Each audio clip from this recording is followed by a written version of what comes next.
ఏలూరు జిల్లా చింతలపూడి మండలంలోని నాగిరెడ్డిగూడెం గ్రామంలో నెలకొన్న త్రాగునీటి ఎద్దడి స్థానికులను తీవ్ర ఇబ్బందులకు గురిచేస్తోంది.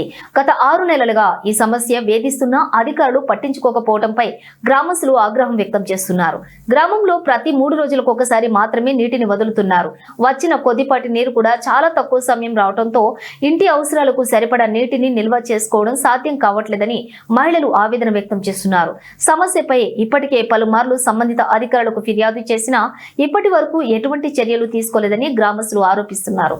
లక్షల కోట్లు అప్పులు చేస్తున్నారు, కనీసం జనాలకు గుక్కెడు నీరు కూడా ఇవ్వలేరా అంటూ ప్రభుత్వంపై ప్రజలు ఘాటు విమర్శలు చేస్తున్నారు.